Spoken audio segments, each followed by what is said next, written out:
Another episode of Success Stories. I'm Jarrett, and I am so blessed today to have a very good friend of mine who I've known for several years join me. His name is Vincent Edwards, and we back in those 2 years have been an interesting 2 years for us. We obviously met in a time where Vincent was looking to make an adjustment, find another role. He did an exceptional job in that journey, and he landed what would be seen and what we truly believed was a dream job for himself, and really was a great job. There a lot of education, a lot of training, as we often see with someone who you'll recognize with Vincent has that mentality that is about everybody else around him. He treats everyone with the highest level of respect, and you'll see that when you hear him talk. But he genuinely is an individual who he loves all people for who they are and what they are. But he also is an individual who wants everybody to win.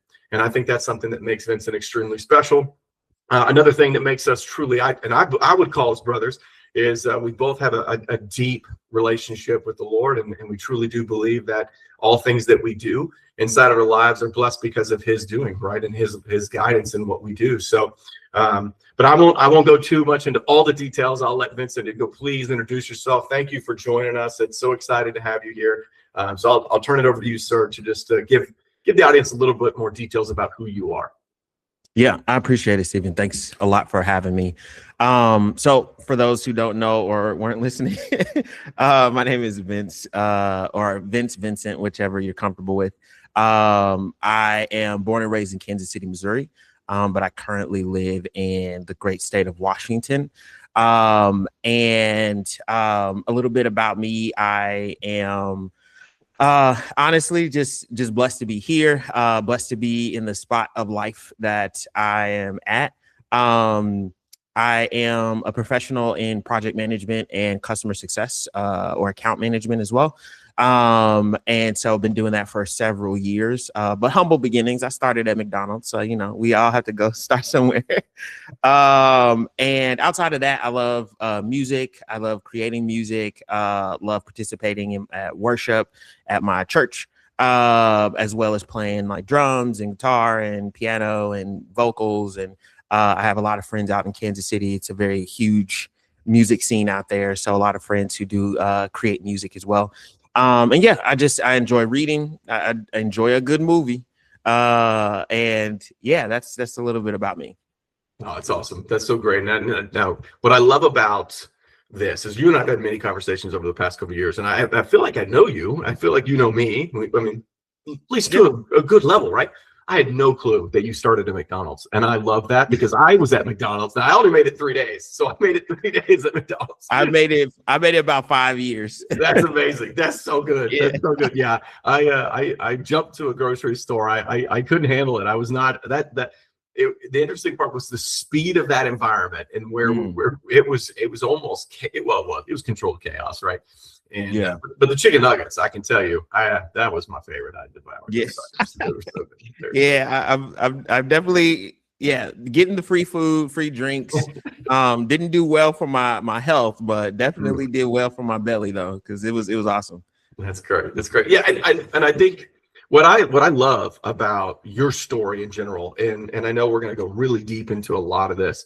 But as I was kind of mentioning in the little bit of an intro there, when you and I came together and we built the beginning stages of what I would call a great relationship, and it really was that this next step was great for you. You were actually stepping into a leadership role right before you actually were out of nowhere had this kind of breakdown of the company, really, right? The separation, restructure, whatever you want to call it. The whole company just changed drastically overnight.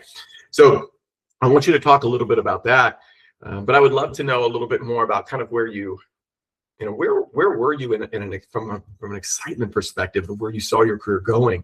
I want to start there because I think that really that will point the audience in the direction of just how where your mindset was before this happened. Yeah. So full transparency, I was doing really well in the role that I had previously. And then and it's a great company, great product, all good things. And I did some basically some sales work within the organization to make sure that I could secure this new role and new position as a customer success manager. Got that role. And then my mindset as well was just like excited, ready for the next thing. But I'm always the type of person to like, hey, take some time to celebrate, but then lock in. Because there's going to be work to do. There's going to be challenges to face. There's going to be things that are going to be celebratory and things that are going to be weighted. And so I didn't want to get so intoxicated by the excitement of getting a promotion that I lost focus. But I also didn't want to be so focused that I didn't take time to actually revel in the success that I was able to accomplish.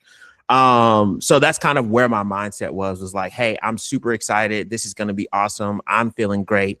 And this is a testament to just the work that I know that I put in. But I'm also locked in like, all right, there's going to be things to do.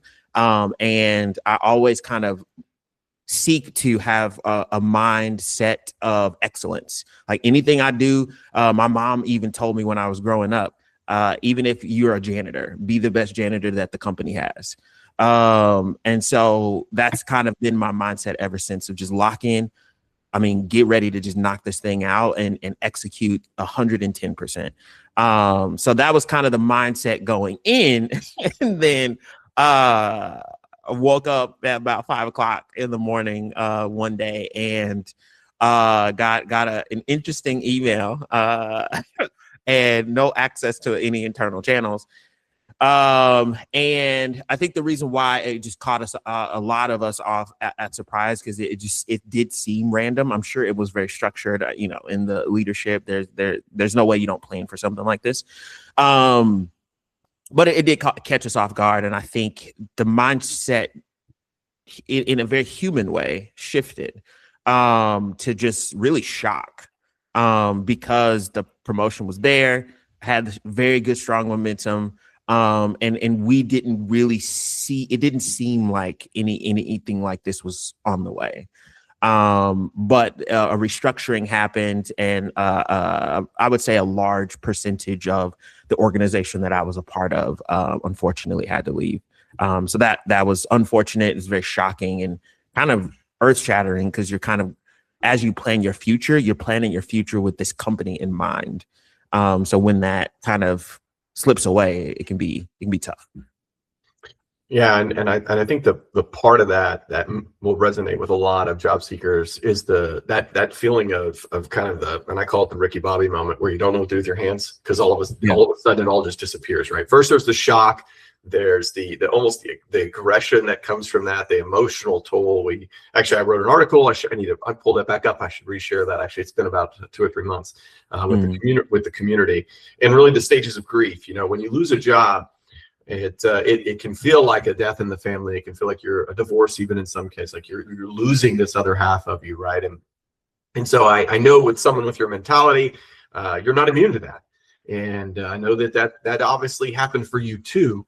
So maybe you want to share a little bit about kind of how you went through that emotional kind of journey, because I think someone who has that not perfectionism, we won't say that, because you also understand how to adjust, but you do kind of live by the mantra that I believe in, which is, truly that, perfection is impossible, but the pursuit of perfection is perfect, right? And so you can't be perfect, right? It's impossible for any human to be perfect, but pursuing that is kind of the goal in life, right? So I know you have that mentality. I know you live it, because we've discussed that in the past, but that doesn't mean you didn't feel it. So maybe walk us through a little bit of that emotion, just so the audience can feel it too. Yeah, it really reminds me of even just a recent post that I made about just not feeling confident, and lacking it, and that being okay. I think too much, especially the way that LinkedIn culture has kind of curated itself, is this very heavy positivity. And I think there are groups and groups of people who are trying to redeem the platform in such a way where there can be authenticity and really share the realness of their lives. So I'm not saying that those pockets aren't there, but at least when I got started, it was very just like, everything's positive, everything's okay, we're just pushing through. And I think, you just got to learn how to slow down and understand that those not positive emotions are still very human emotions. And so I went through times where I felt in a meaningful or direct or indirect way depressed and down, and especially when prior to leaving I hit about 250 to 275 of my quarterly goal. As a team, we hit over 107% of our goal. So it's like, how is it that I can not only perform but overperform and still have this be the result? And as a kind of a type A person, like, it's hard to connect those dots, because it's just like, okay, if I do A and B, that should get me C. So why did I do A? Why did I do B? And I got Z. Like, why? How did that happen? And with that kind of brain, that mindset, it's hard to make that connection, and you can have days, if not weeks, of just trying to rationalize, like, why does this not make sense, or how can it make sense, or why did this happen? So there was definitely several days and weeks of that, and also there's often, if not always, a questioning of ability. Of just like, man, am I actually talented? Because then you're like, hey, I was at this job, at this role, at this pace, and now do I have to, just for my survival, go, get something at CVS? There's nothing wrong with CVS workers, but you know what I'm saying? You feel like, hey, I don't have a job, I have a profession. I don't have a job, I have a career. And to feel like you have to, quote unquote, revert to what feels like just a job. It could do something. And I'll be honest, there's probably some pride and ego in that as well. And so your pride and your ego gets bruised as well in that. So I went through it all. And it was very difficult. And some days were harder than others, because your bills don't care. Like, they just want to get paid, life things happen and circumstances. And for me, I kind of had the perfect storm, because work stuff and personal life stuff were all happening at once. So there were definitely times where I thought it would cave in on me and get the best of me. Thankfully it did not, but I definitely had to navigate those ebbs and flows and be reminded and remind myself, like, hey, I can get back to where I need to be. And on the aspect of faith, like, if I look at the testament of my entire life, God has been faithful every single time. And it's easy to forget and be like, okay, you show up every single time. But when I'm in the trouble, I forget that you showed up those 100 times before. And so somehow I've convinced myself, yeah, you did it all those times, but this time you're not going to be faithful. And thankfully, he is not faithful on our faithfulness, but he is faithful even when we're faithless. That's good. Ooh, that's good. I'm yanking that section. That's a good, man. Preach, my friend. And here's the reason why. And I'm gonna go back, and then I want to come forward right to where we are. For everyone listening, if you are a part of any large layoff, and I know there's a good group of Verizon folks out there, there's a good group of individuals from Meta that are out there, and other large tech firms. I mean, it wasn't that long. Salesforce just had a pretty large layoff, right? Yeah. It doesn't really matter what large company, or even if you're a part of a smaller company that is making an adjustment, right? 9 times out of 10, and you touched on this already, Vincent, it may not feel structured, but this was structured in the back by financial decisions. It's a timing decision. Sometimes it's investor-driven decisions. These are uncontrollable factors. Now, I know that is extremely hard to disconnect the personal feeling that this had something to do about you. Right. But 9 times out of 10, it's not about you. I know we like to make it about us. It's very easy to want it to be about us, because we can rationalize that I failed. I didn't do enough. I wasn't present enough. No. There's a good majority of the time there's nothing you could do. And I know, based on our conversations even before this happened, just hearing about your career, you're checking in with each other. I mean, you were absolutely killing it. I mean, the promotion was well justified, and you were doing so well, and stepping into truly a leadership level position is just a natural fit for you. with who you are and where you're going in your career. So big there. Now to move it kind of back to the forefront, I think what's good about what you said was, even though it hurt and you were bruised, that ego was bruised. You made the decision. I mean, I wouldn't say right away. You grieved. You did a good job on that, but you made a decision to move into your next mindset pretty quickly. I know you weren't. It wasn't satisfied when the first time we ever chatted. I know it wasn't fulfilled yet exactly what you wanted, but you immediately made the choice that you didn't like where you were. You didn't like this new position, and you wanted to move to a new one. So talk a little bit about that, if you don't care. Where were you? When was the switch? What made you go, okay, now I've lived in this space. I'm going to be in this space. This is my new world for right now, and I'm ready to take my next step, to go on my next step of my journey. Walk us through that. Yeah. I think for me, I wasn't close yet to being like destitute, out on the street, anything like that. But I think it was kind of a survivalist mindset of just like, one, I love working in general, and I don't know how to really deal with myself when I don't work. This is why I need to probably take more vacations in general. But I knew I wanted to work. One, I knew that at the end of the day, if I didn't have some level of saturation, whether that be saturation of resumes, whether that be posts, whether that be outreach, whatever it might be, if I didn't have that and I didn't start running those numbers now, then all I'm doing is playing catch up to the other people that also got laid off with me, as well as playing catch up to the myriad of individuals who got laid off in other companies. The market is saturated. A lot of very good professionals are applying for a lot of the same jobs. So I was in the mindset of like, okay, I've got to do something. I'm going to take time. I think I gave myself about a week to just sit, feel it, really kind of soak it in. And I knew that it was going to be ebb and flows. Even while I was out pursuing, I would still feel those emotions and ups and downs and things like that, but at least giving myself some time to really feel it. But then it was just, I don't want to get to a point where I'm down to my last dollar.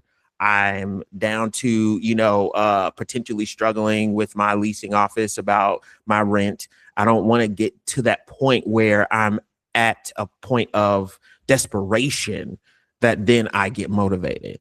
So I knew and honestly, I have navigated because there was a previous layoff before this layoff. So I had a little bit of experience and some PTSD of just navigating. So I knew like, okay, it's heavy out here, and I know I'll have to get to it, because at the end of the day, I can feel these feelings, and I'm a huge encourager of feeling what you're feeling. Like, suppression never helps. And I had a counselor a few years ago tell me, you can bury your emotions, but your emotions are always buried alive, and they will figure out a way to come out of the grave. And so I was like, okay, it's not going to be healthy to bury it, but to feel those emotions and say, hey, I'm not doing well and all of these things, that's great. Sit with that for as long as you need to, but then don't sit there forever. Like, I got to do something.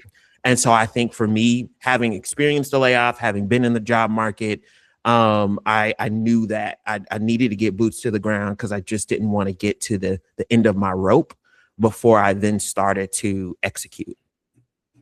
Yeah, there's another good two-piece connection there.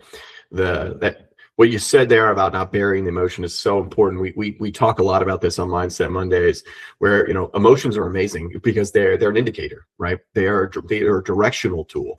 They don't always lead us to facts, right? But they'll at least lead us to where the emotion is coming from, and then we can supply factual thoughts on top of that emotion, which then gives us regulation, and then from regulation we can take movement again, right? So every emotion is so worth it.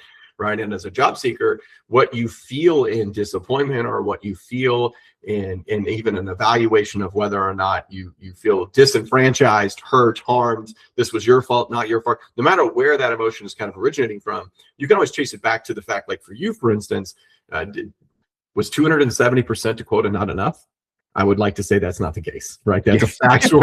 It's not performance driven, right? But for the most part, you can go back to your last one-on-one, go back to your last, 60-day review that you might have had, or 90-day review. And what did they say?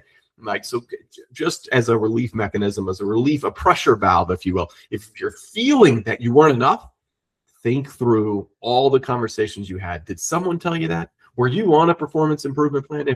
If you answer all those no, then it probably, as much as it might feel like it was you, it was not. Now, going beyond that, I think what was great about when you and I connected again, because we already had a relationship, it was great to not have to have an intake form. It was great to not have to have a conversation about, well, how can we help each other through this moment, unifiably looking at your situation. It was a clean, easy conversation, right? It was, I think of it more or less of anything. You were throwing out ideas of things that we had talked about and done in the past. And then, of course, with the structure of what JSC had become, versus when you and I met each other, when really it was JSC was just being formulated. This goes back like several other folks that I was so blessed to work with recently, where we had already worked through a job search together, right? Mm-hmm. And the difference is you had grown, and now JSC was a full-blown program and everything else.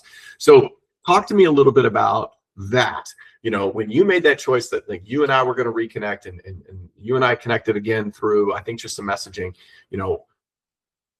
what was that like for you? Where was your head at with that? And then, of course, let's talk a little bit about the beautiful idea of get hired in 60 days. Because you took my idea of get hired in 90 days and you were like, that's cool. Hold my cup of coffee. I'm going to do it in 2 months. Don't worry. So gotcha. Yeah. Let's talk about that a little bit. So I think that's good for the audience too, to hear that. Yeah. I think the biggest lesson in all of that and what motivated me was just knowing that there's a network. There's people that are willing to help. And so that's what I did. I just sat down, applied for a lot of jobs, and I was like, okay, how do I leverage it in a way that is similar to what got me traction in the past, but also different, because the landscape is different, and there are a lot more job seekers now than there was back when I was looking. And so as I'm thinking of who's in my network that I could just have a brief conversation with, who's in my network that I think would be open to helping out, obviously you came to mind, you and just a couple other people. And so reaching out to you, really the methodology in that was just like, I know this man knows the market. I know he knows this area. And in our previous conversations and interactions, you're super knowledgeable about how to structure things. And so I was like, okay, yeah, let me go to where I know, like, things are locked in. And we had a brief conversation, just kind of helping to reorient and also helping with the mindset.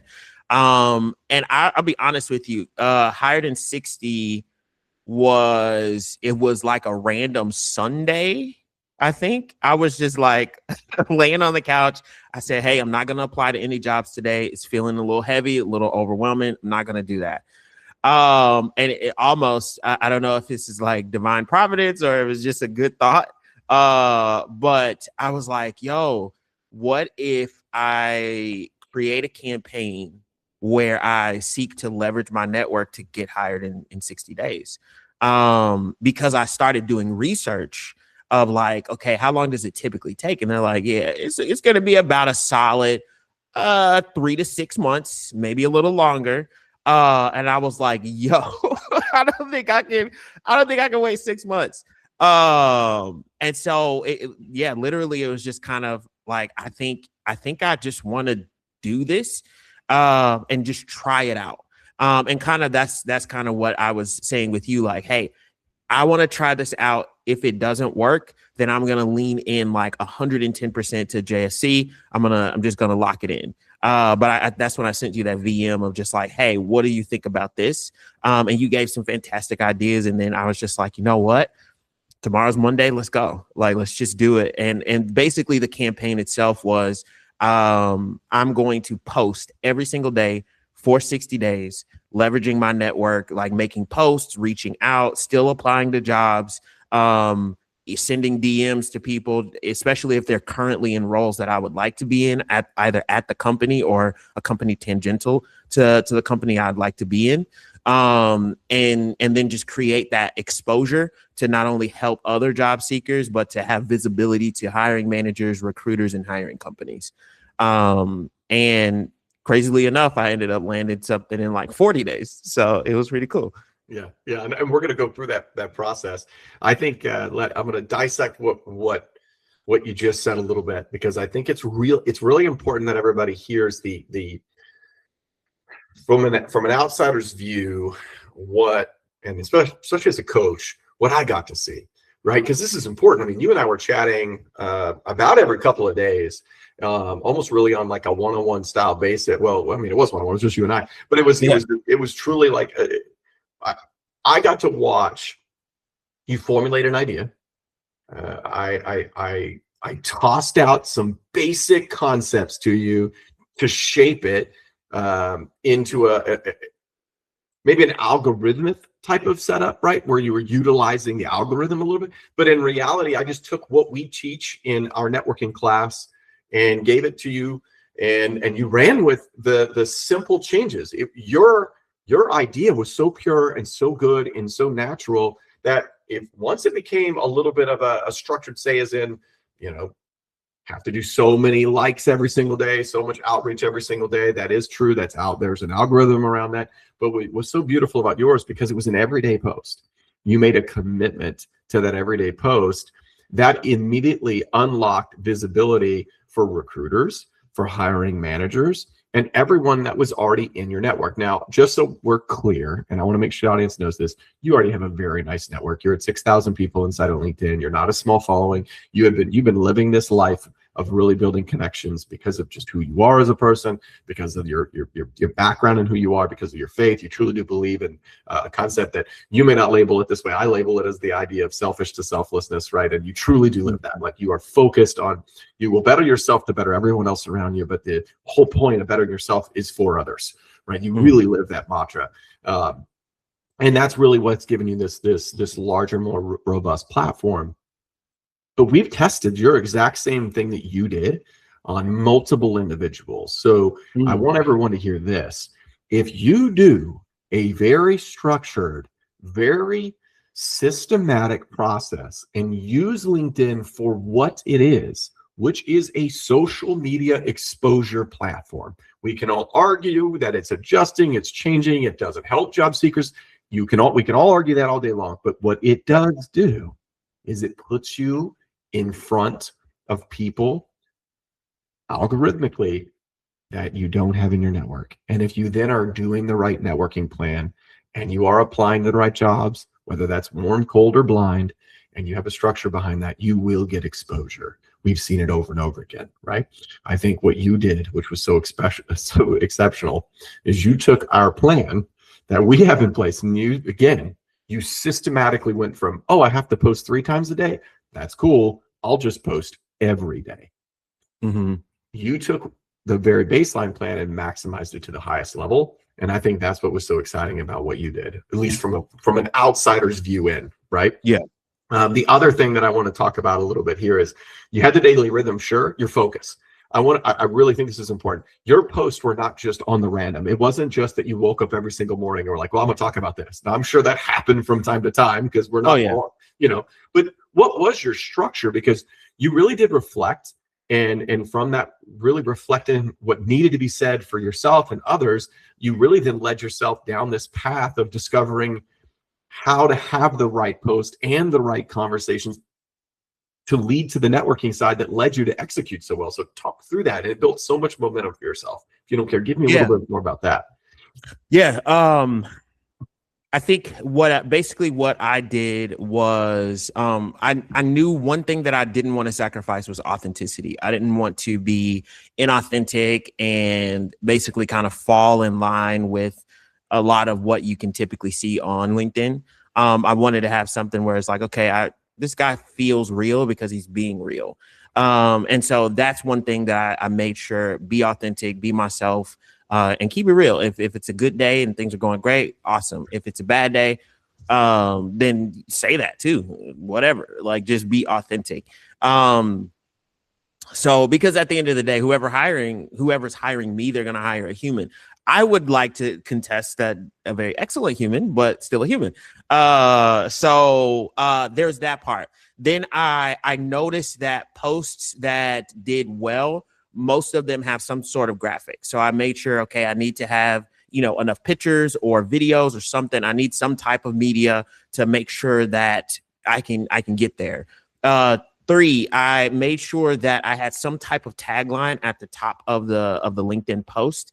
And then I would intentionally like make additional spaces or like hit enter to make, you have to push the person to hit see more on that post. So that way if they're interested, if you said something catchy enough, they'll have to click that see more in order to read the rest of the post. Now, maybe they'll skim, they won't read the rest of the post, whatever, but that counts as engagement because they at least had to click that see more. And maybe you're saying something that's interesting enough. So I made sure, okay, I need to always have some type of opener to make sure that it's a little eye-catching or something professional or something that is akin to the audience or whatever it might be.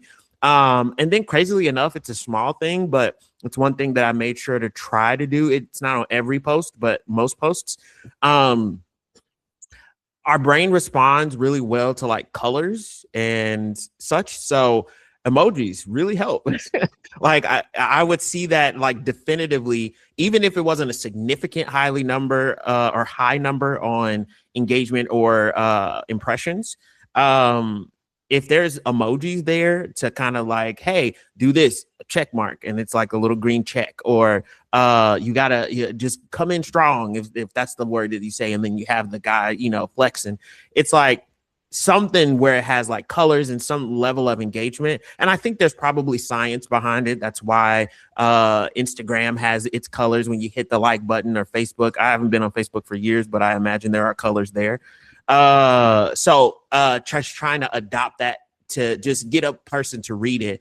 And then lastly, I made sure to be consistent with kind of what I would say my brand of being kind of your LinkedIn big bro. And so I'm also trying to say something that's like a big bro would say, some advice or some guidance or some better understanding. And then for the ones that are directly like, I'm targeting this hiring manager, I want a hiring manager to see it. Then of course I'm tagging hiring managers, hiring companies, recruiters in the post. So that way they can know that. And then as far as the content, it really was a toss up. It could be a video, it could just be a picture. As long as it's kind of within those boundaries of emojis, making sure to have a tagline, making sure to have some type of image, all of those things. As long as I have those elements, the content itself, I knew I could make something. And that's kind of how I structured it. That's beautiful. And what I want everyone to hear from this is you had a thought process and a system that you designed. That doesn't mean it was perfect, right? Nope. Done is better than perfect, right? That's something that I want everyone to hear this. And if you're nervous and you're not comfortable in the world of LinkedIn, then I highly recommend you take some form of a course, because it will show you how simplistic this really is. And you could also utilize people around you. I know that oftentimes when it comes to inspiration, it is important that you're having conversations with others around the way. And if you're a job seeker, your journey is interesting, no matter what it is. If you just think about what Vincent said, he put his we'll say lens over top of his journey as the concept, as the LinkedIn big bro. But yours could be anything. Your lens could look a lot of different ways.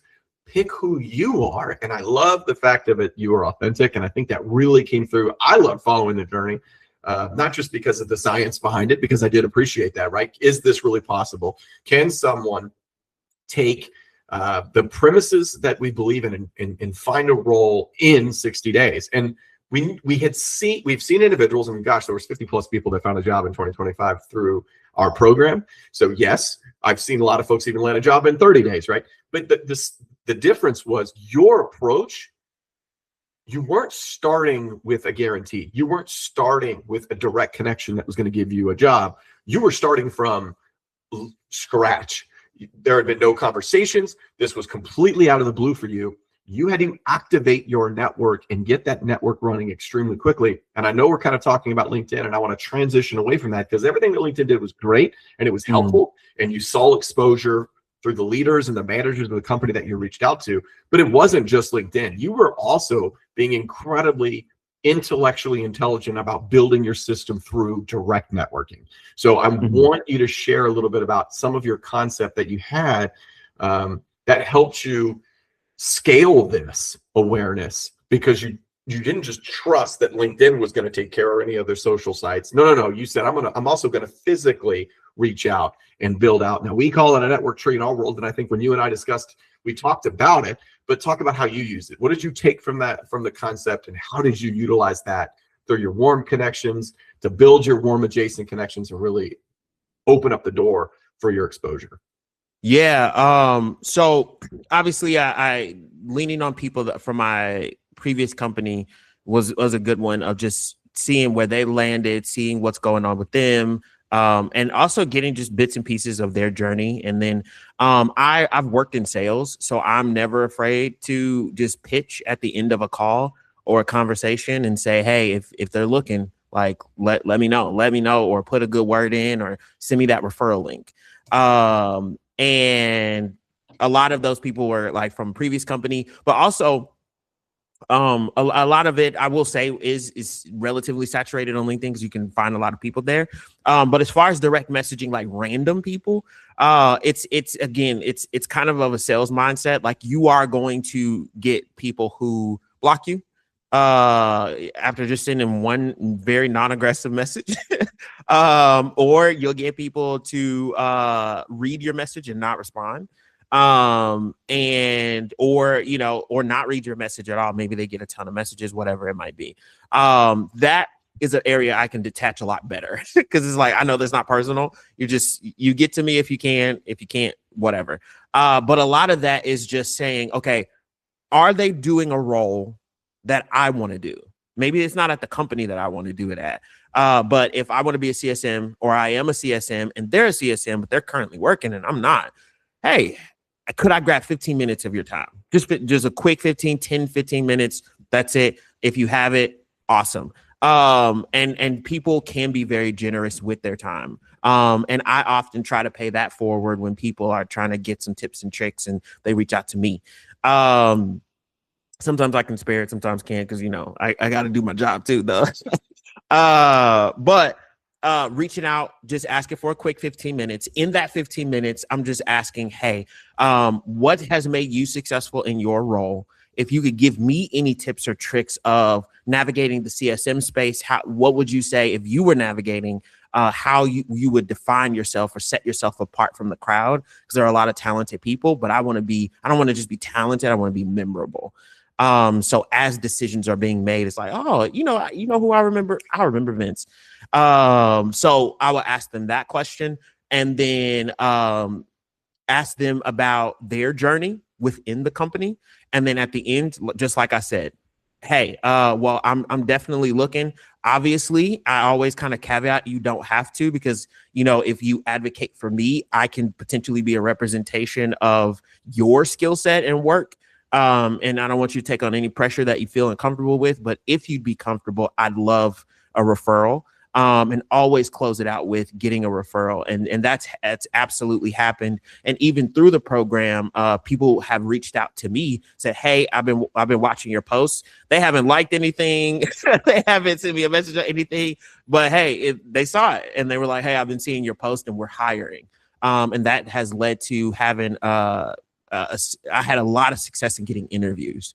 And a lot of that was attributed to the program itself, of them reaching out or having enough exposure to when I reached out, they were like, oh, that's the guy who's doing the higher than 60. And that opens them up a little bit more to talk. But that's kind of the methodology of the direct connection. It's a numbers game, and you got to keep running the numbers. And it's usually a quick LinkedIn search or something like that. Find people who are doing it, reach out, say hello, see if they can spare a few minutes.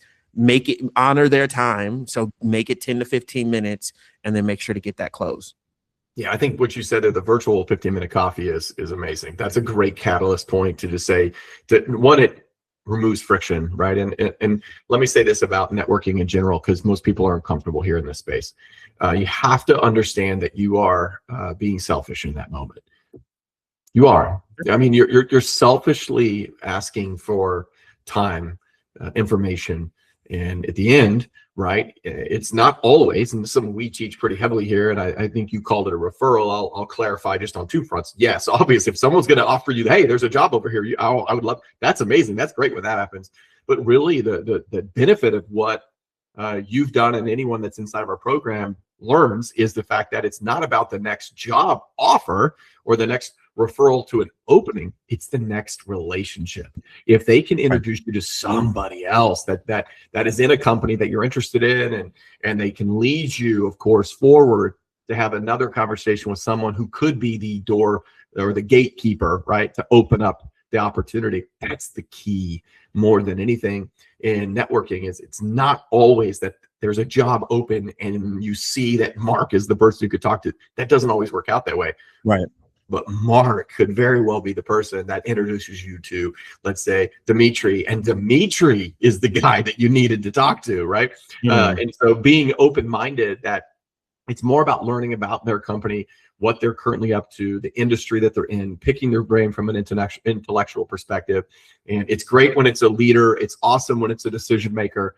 But that's not what networking is. It's about generally having a conversation with a person in front of you, going back and forth and learning about who that person is, what they're capable of, where they're going, and seeing how you align with them, connecting with that person, and then seeing where it goes from there. It doesn't always have to be so business oriented. That's so important. And I think everybody hears that. 1000%. Yeah, and you were great at that. I mean, that's something that you do naturally very well.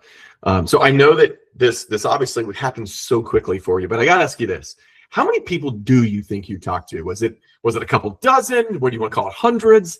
How many people did you actually talk to in this very brief period of time? And you never stopped hunting. Even when you got deep in interviews, you kept going. So could you put a number on it? Did you track it? What does it look like?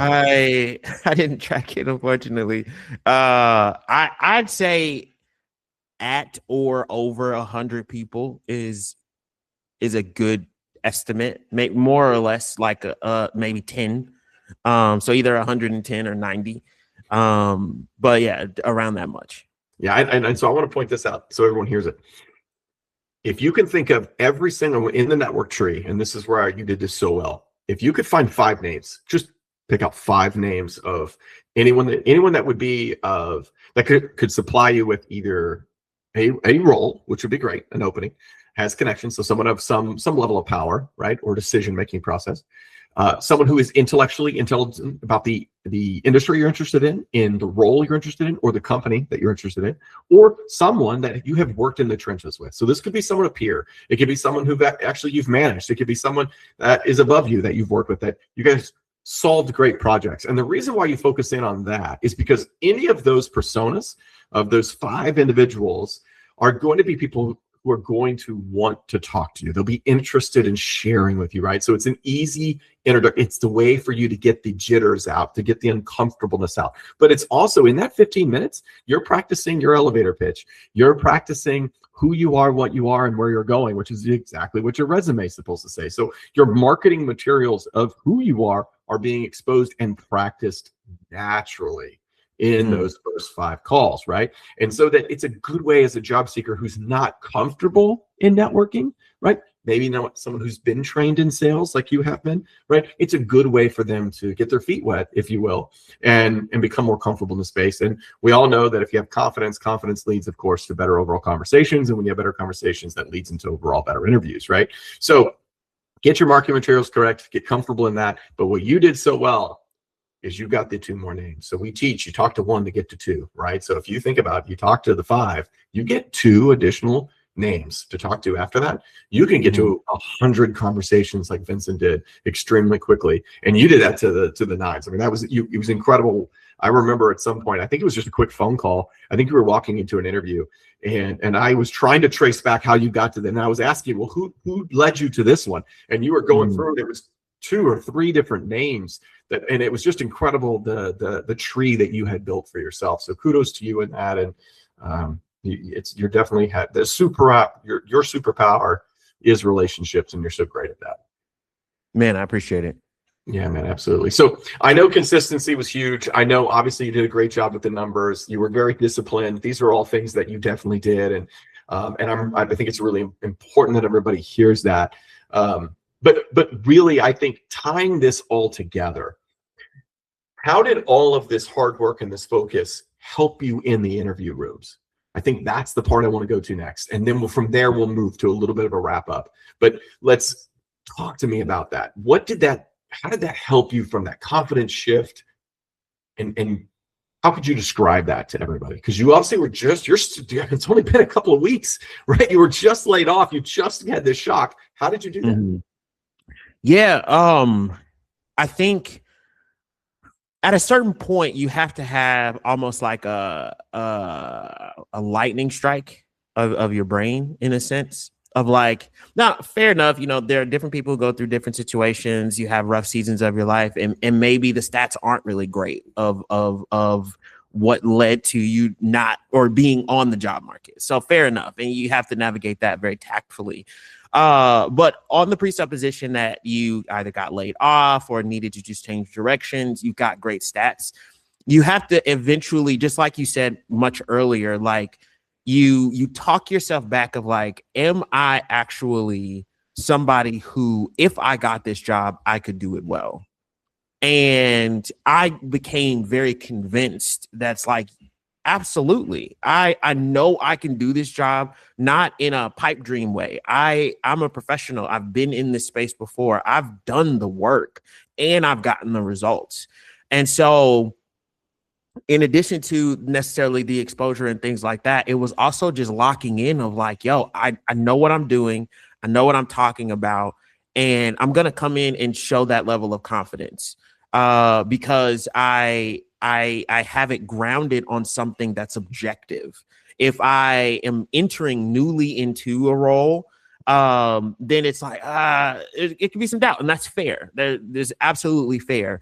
But even in that, I wasn't in tech prior to the company I disembarked from. I was in the financial world.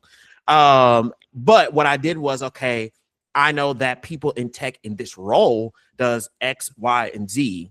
And I know that transfers over. Like the things that I've been doing X and Y. Oh, and I've been doing Z. Yeah. So I can do all 3 of these. I just did it at a different capacity. So if I could get the interview and I could make sure that translated, then that always bolstered my confidence. And I think I also got a little lucky because I think I'm just good at interviews. And not to shout myself out too much, but I think when I don't know, something just clicks when I get in that room because I know like I have something to offer that's going to be amazing and it's going to be mutually beneficial for the both of us. I'm going to come in and do excellent work for the glory of God, and you get the benefit of that excellence. And so with that mindset, I'm just like, okay, let's lock in. Hopefully you see the vision and then we can knock it out. And so that's what shifted for me, at least, of just reassuring myself, like, I know what I'm doing. I know what I'm talking about. And if I don't, I go educate myself. I learned the language of the customer success managers out there. I learned the language of the account managers out there. I learned the language of the salespeople out there. So that way, I can talk about those transferable skills, but I talk about it in a way that makes sense to them.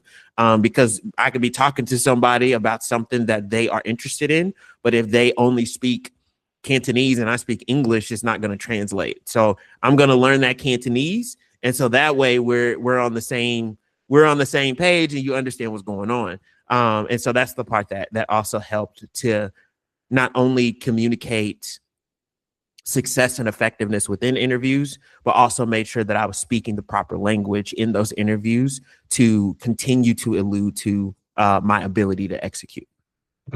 That's great. And the connection there, I'll say, is you have a natural superpower for communication. So I want maybe everyone can hear this listening to you talk right now.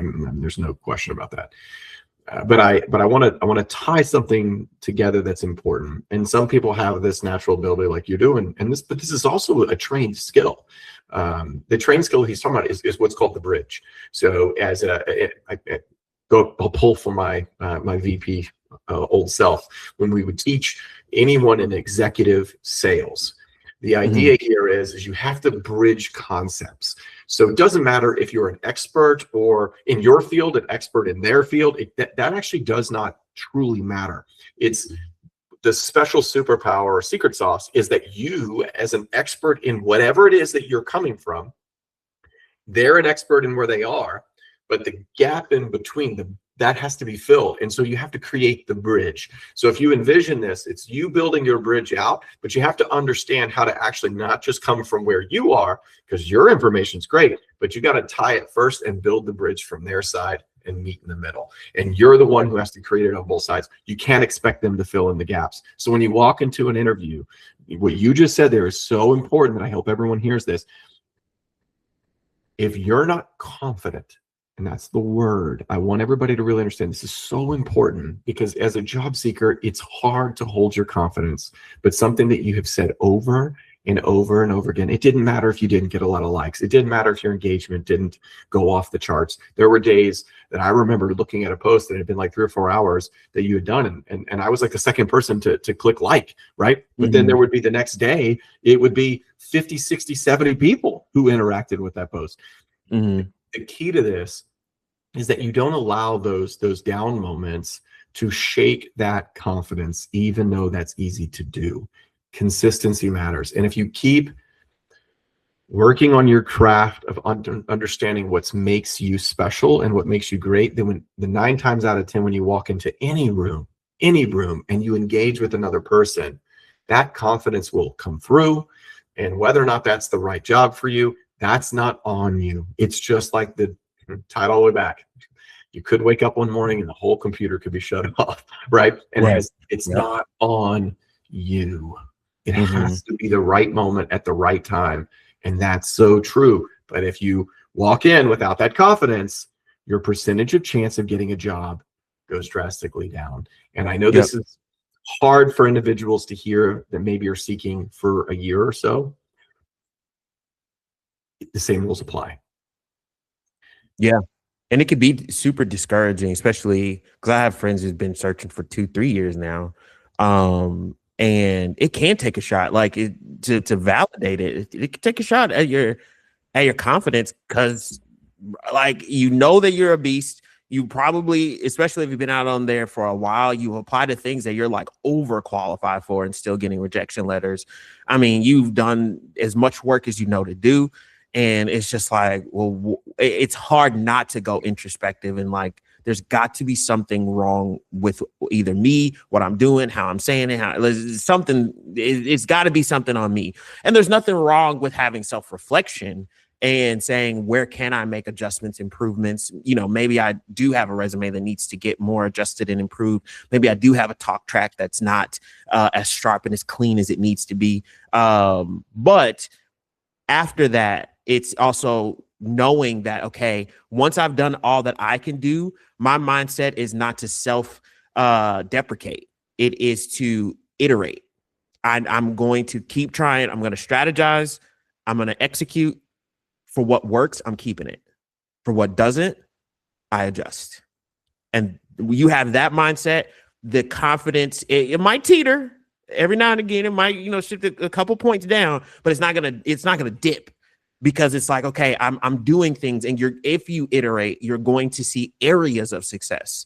Sometimes we think success is the full outcome of getting the new job. But sometimes success is getting, like you said, listen, I had a successful day. I applied to 12 jobs.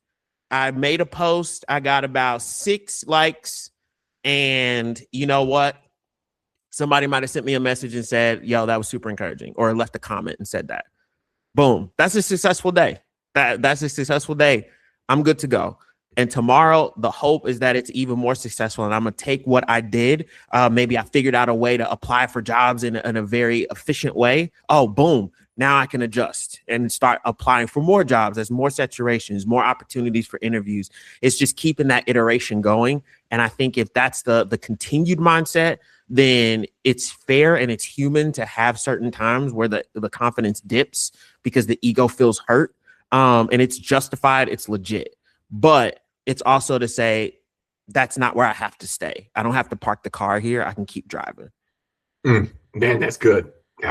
It's so good. And this happens all the time in the community, where that moment, that clarity moment, that's what we're seeking, right? You can have all the training on a resume. You can spend thousands of dollars on a resume.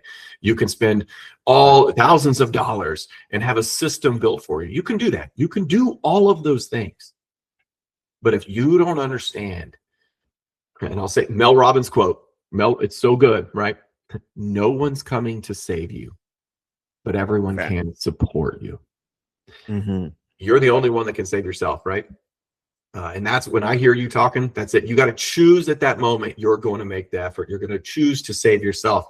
Now, that doesn't mean you turn a blind eye. That doesn't mean you don't rely on help. Just like, you expert job you did, get all the different pieces around you, build your system, build your structure, get the help where you need it, invest where you need to invest, right? In the areas of your own quote unquote deficiencies, so that you can become the best systematic job seeker that you possibly can. And that's really what I think makes JSC a little bit different. So I'm going to do a little plug here because I think it matters.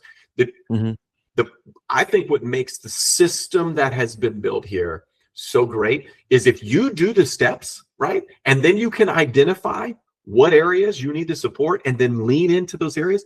That's how we see over 50% of our members find a job in 3 months or less, right? Because of someone exactly like you doing the exact same things that you did, so that you realize, nope, this is a superpower of mine. I'm going to lean into this. I'm going to use this to fill the gaps of areas where I'm uncomfortable, right? I'm not going to run from the uncomfortable. I'm going to get better at the uncomfortable, but I'm not going to turn away from it. But I'm going to use my strengths to help support the uncomfortability as I work on that impossible perfection of that area of uncomfortability. I think you did that so well. I think you just crushed that. I really do. Man, I appreciate it. Yeah, man. All right, so let's go to this. I know I'm going to put us in a wrap up here around this, because you and I could talk forever, but let's be honest, it's Saturday, and you know what? There's a lot of things that we all got to do on a Saturday, right? Yeah. So, and I do agree. And I'll say this to the audience. I appreciate you so much for making this work. I know that, you're very comfortable in this space of coming on and sharing your story, and it's because of naturally who you are and your background, but it means a lot to the community. It means a ton to me that you would even take the time to do this. So my last question to you is this. And then we'll move to kind of a close. If it hadn't worked, if all that effort had not come to fruition, and you had OpenAI went a different direction, what would it look like for you? Well, I'm gonna keep it real, because we talk about being authentic. So I won't lie and say there probably would have been a time, and I hope that it would have been brief, of really feeling down, feeling a bit down, a bit destitute. And a lot of the things that I'm saying are human to feel. I would be in the throes of feeling that. And kind of maybe even a bit of a regression in mindset of just like, man, I did all that I know how to do, and I did it in a lot of different and very unique and cool ways, and just nothing seems to be working. I know I would be there, just keeping it real. But I also know that I was there at the start of the journey, and I've been there because that wasn't the first time I've ever been laid off. And though it's hard, I know I would have figured out something. I would have figured out, if it's not hired in 60 and we run that and say, hey, we didn't get hired in 60, so let's push it out to 90. We got 30 more days, y'all. Like, let's lock in with me. And if that didn't work, then, you know, maybe a different kind of campaign or a more direct and tailored type of outreach, something that's a little bit more maybe on the aggressive side. Software is a huge thing these days of trying to help enable a lot of the mundane tasks of job. So if I have a few bucks, because I'm sure it's going to be a monthly cost or an annual cost, but if I can have something that kind of runs automatically in the background to apply for jobs for me, so that way that saturation's going up even higher, then I'm going to do that. And obviously, you know, after maybe 3 months, if it's not doing anything, then I might cancel that subscription. But I'm like, okay, let's see what software can help, you know. But at the end of the day, I know if this particular campaign didn't work, I would feel it. I'm not gonna lie, but I would iterate. I would, because I don't believe in trying to advise or tell people to do something that I wouldn't do myself. So if I'm gonna say, hey, iterate, strategize, and make changes, keep what works, throw out what doesn't, but then wouldn't do that myself, then I think in the industry we call that hypocrisy. So I don't want to do that. And so that would have been the methodology. If it didn't work, then I'm keeping what did, even if that's just the growth of the network itself. And then I'm adjusting and figuring out, okay, well, this path didn't work. It was a decent idea. How do I manage my feelings and emotions to not make myself stuck? But then also find a different method, a different path, a different way to execute, a different way to strategize, because there's an unlock somewhere. I just need to find it. Yeah, no, when I think about your story, and even it's prepping for this and praying about this, I felt an overwhelming sense that your story was really going to resonate and matter for people, but because it really does eliminate the concept of, you know, you don't need to panic. And I think you really did a good job of that. You felt it, you lived in those emotions, you navigated those emotions, but you did not panic. I understand how folks can feel despair in this. I've worked, I mean, again, Mindset Monday. That's the purpose of Mindset Monday, right? It's not because if you have the right mindset, you're going to get a job. No, that's just a piece of the pie. Like, all of these things you do are a percentage to help you increase your chances. But if you don't have the right mindset, it becomes extremely hard to do any of the things that you're discussing. And I think that what you did so well is you identified that you needed a system and you needed people. Yep. And you did that so well. And I hope that's what, if everybody misses all of the context over the last almost hour that we've been together, systems and people, and you could reverse those, people then systems. It doesn't matter how you start that. They just have to go together. Mm-hmm. And when Tina and I designed JSC, that's how we designed it. There is a system in place that if you follow that system, again, percentage of chance of you finding a job in 3 months or less, 50% plus, right? That's huge. And that doesn't matter where you're at your journey. I mean, we have a hopefully an announcement coming next week of an individual who had been seeking for a whole year and then came into our program, and within a couple of months, they were flooded with interviews, right? And it looks as though things are going to turn out well for them, right? And that'll be another great story that we'll share. And that individual is extremely excited to share that.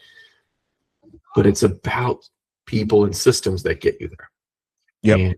And so as I wrap this up, if this felt familiar for you, if this resonated with you, or maybe you even realize, whoa, I'm like Vincent. I just had this happen. I need this system. I want to know how to do this.